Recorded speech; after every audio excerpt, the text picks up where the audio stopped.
রেশনের আটা খোলা বাজারে বিক্রি, এমনই চাঞ্চল্যকর অভিযোগ পূর্ব মেদিনীপুরের নন্দকুমারের রেশন ডিলারের বিরুদ্ধে। বাইরে বিক্রির জন্য আটার আলাদা প্যাকেটও তৈরি হয়। অভিযোগ অবশ্য মানতে নারাজ রেশন ডিলার। তদন্ত শুরু করেছে নন্দকুমার ব্লক প্রশাসন।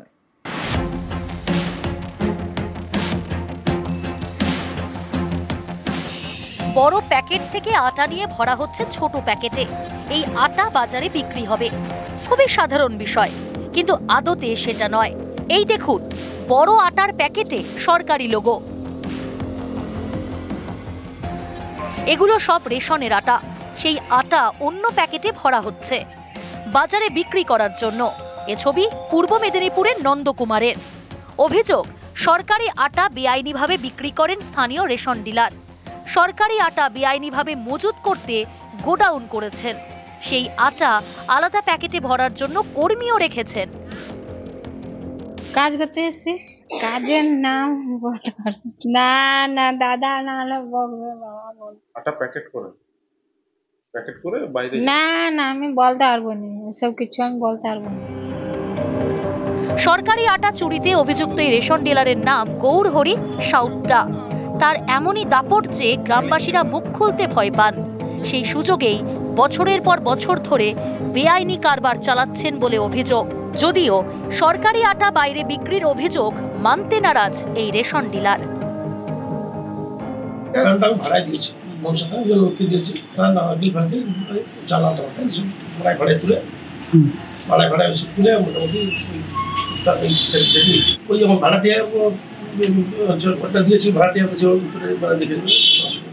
যদি এই ধরনের কোনো কিছু হয় তার তদন্ত করে স্টেপ নেওয়া উচিত এবং না হওয়া উচিত, এটি অবশ্যই বাঞ্ছনীয়। তদন্ত করে যদি দেখা যায় যে উনি এই কাজের সঙ্গে লিপ্ত, নিশ্চয়ই উনার সম্পর্কে স্টেপ নেওয়া উচিত।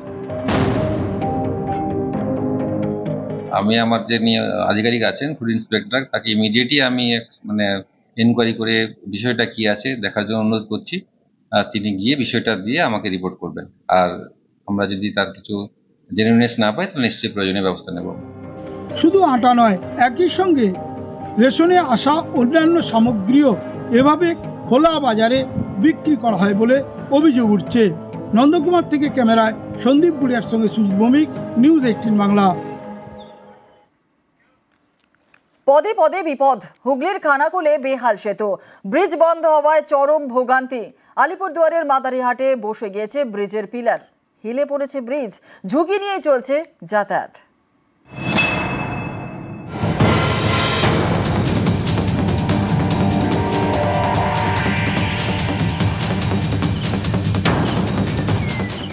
মাঝ বরাবর বসে গিয়েছে কংক্রিটের ব্রিজ।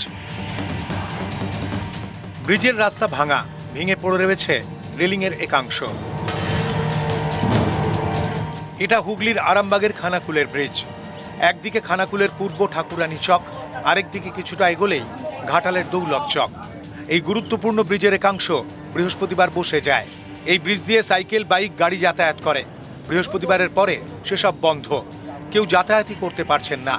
এর জেরে বন্ধ দোকান বাজার।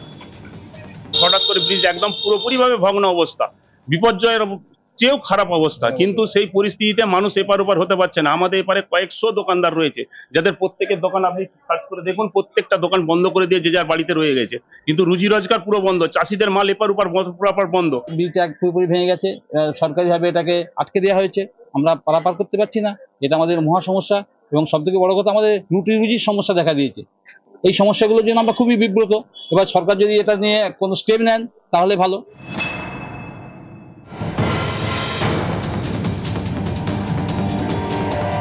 স্থানীয় স্কুল, প্রাথমিক স্বাস্থ্যকেন্দ্র, বাজারে যাওয়ার বড় ভরসা এই সেতু।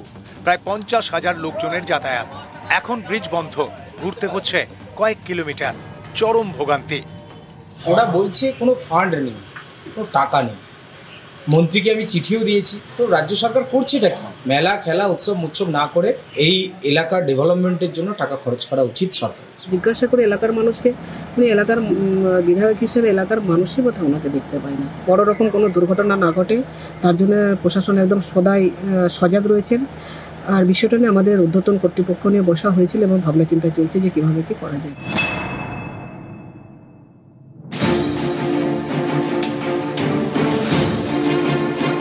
বসে গিয়েছে কংক্রিটের ব্রিজের পিলার, হেলে গিয়েছে ব্রিজ।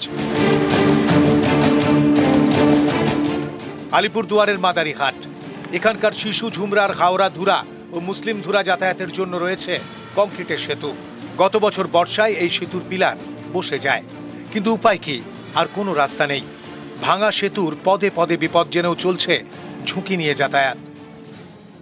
क्या समस्या होगा? आने जाने में बहुत दिक्कत होता है। बारिश आने से तो पूरा पुले धंस जाता है, तो दिक्कत तो होता है कि नहीं? गाड़ी उड़ी चलने के लिए स्कूल बच्चा सबको दिक्कत होता है, हम लोग का आने जाने में दिक्कत होता है, हर कोई को दिक्कत होता है, क्योंकि ज़्यादा बारिश आने से पुल पूरा नीचे चला जाता है।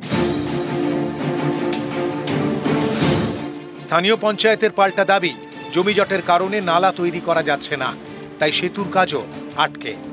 जो हुआ है काम हुआ है, प्रॉपर्ली जो जितना मीटर था वो भी हो चुका है।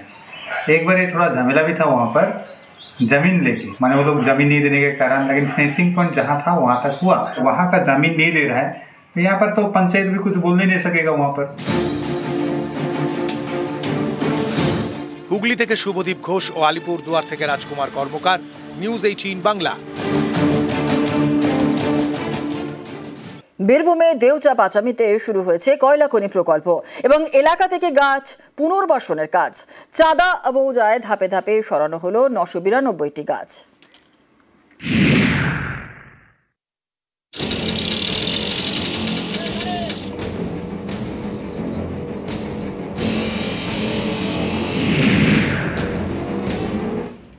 বীরভূমের দেউচা পাচামি, এখানে শুরু হয়েছে প্রস্তাবিত কয়লা খনির মাটি তোলার কাজ।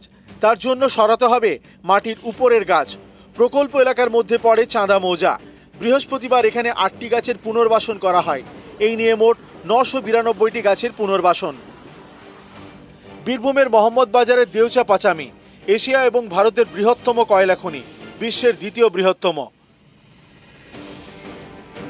প্রকল্প এলাকার 326 একরের মধ্যে 12 একর জমিতে মাটি খোঁড়ার কাজ শুরু হয়েছে। এই প্রকল্প এলাকাতে রয়েছে চাঁদা মৌজা, এখানে রয়েছে জঙ্গল, 992টি গাছ। প্রকল্পের জন্য কোনো গাছ কাটা হয়নি। এই সবকটি গাছ সরিয়ে চাঁদা মৌজারি অন্য জায়গায় সরকারি জমিতে বসানো হয়েছে বিশেষ পদ্ধতিতে।